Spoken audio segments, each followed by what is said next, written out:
New videos every day. Hi, my name is Chica Christenson. I own Results Personal Training in Austin, Texas. And today I would like to talk about core training. And I should be more specific because it is one of the most overused words right now in the fitness industry. And there's a lot of misconceptions about what it actually is. So I hear a lot of, I need to train my core, and I see these people doing crunches or side bends and stuff like that. So first I want to talk about what the core is. So what exactly is the core? So if you think about eating an apple and you eat away all the part that you normally eat, and what's left is the core. So if we translate that to the body, then the core would be all the muscles that run up and down the spine, all the muscles that surround your rib cage, the muscles that attach to the pelvis and help control those motions. So we've all seen belly dancers, and we know they can shake their pelvis around and move it in all different kinds of directions. And that is a really good example of how much core control that those women do that perform those movements. So they can move it in all different shapes. They are all different movements. They can move it side to side, around in circles, and all different kind of things. So the pelvis, the spine, and then the last one being the shoulder blades. They're also a part of the core and the muscles that attach to them. And so I would like to talk about kind of the functions of the core and what the core does. One thing it does is it stabilizes. So the minute that you go to get out of bed and you go to sit up, your core muscles start to turn on, because now you have to carry around your upper body weight. You have to control your pelvis while you're walking, so the pelvis and your legs just aren't flipping and flopping all over the place.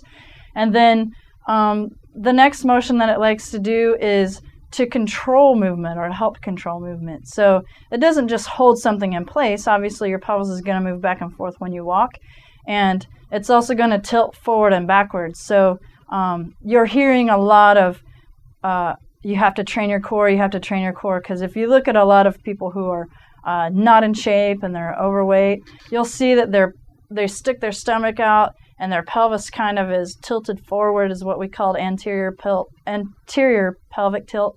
And so a lot of the muscles that are supposed to be holding up this pelvic girdle aren't really doing the job that they're supposed to. So one of the misconceptions is either to do a lot of low back exercises because their back's weak and that's why their back's hurting, or you got to do a bunch of crunches because your abs are weak. And that's not necessarily 100% true for 100% of the population. So a lot of times core training will just be doing simple things like floor bridges, a lot of yoga movement, cobras that they do in the yoga classes and stuff like that. And it's more geared towards working on these tiny little muscles that you can't see when you contract them. We all know what our biceps are. We've all flexed our muscles and seen it pop out. But we can't do the same thing with all of the core muscles. We can't see the little tiny muscles that are surrounding the pelvis actually flex and relax. We can feel them, but mostly we can feel them when our body moves in the way that it's supposed to move, and it feels more efficient. Like a good example that one of the best examples that I can use for myself is when my body's in alignment and my core is strong, I can actually run efficiently. But when it's not, or my pelvis is slightly tilted in the wrong way, I feel like I'm really running in waist-deep water. Like my body's fighting itself to try to make up for some of the weaknesses that are going on because of that. This kind of plays into how does this affect you? How do your core muscles affect you when you sit around all day? Well, you still have to go to the grocery store. You still have to put your groceries away. You still have to reach and put things up on shelves. And a lot of times our lives just aren't restricted to grocery store and work. We do a lot of other things. We push things, we pull things, we carry our laundry around. These are very simple things in our life that would be made more efficient with proper core strength, proper alignment of the spine and of the pelvis and of the shoulder blades.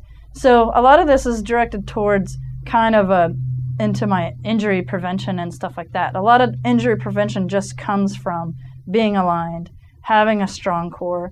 And then the stronger your core is, you generally are able to do things more efficiently.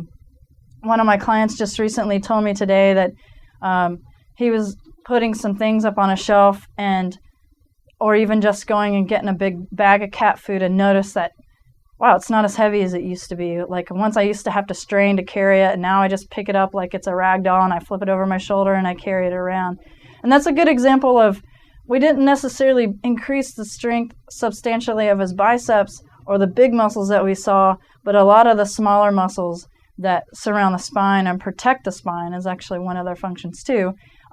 They're actually more efficient, and they're stronger, and they're helping him do the tasks that he's wanting to do, and even as minimal as moving around a bag of cat food. Great ways to train the core are also very specific to individuals, so it's hard to address all of them, but we've seen people do planks, side planks, floor bridges. A lot of the Pilates movements, a lot of the yoga movements are geared towards strength and strength training. So my best suggestion on an individual contacting me and asking me what would be best for them, and so that I could look at their posture and see, and also address, what do you do for a living? Because core training for someone who sits all day is probably going to be a little bit different than core training from somebody who's a construction worker and they're on their feet and they're moving around and they're lifting heavy things. And a lot of times it's just making the body symmetrical and making the body happy with what it wants to do. It generally wants to be in alignment and it wants to be strong. So finding the right formula and techniques for an individual are pretty key to that.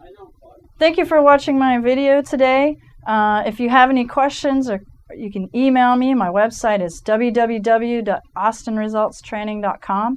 And if you like my video, feel free to rate it, comment, and subscribe. Thank you. If you liked this video, we have hundreds of more alternative videos ranging from sexual health to psychology to mind control. So if you liked it, go ahead and click on me to enter the Psychetruth channel.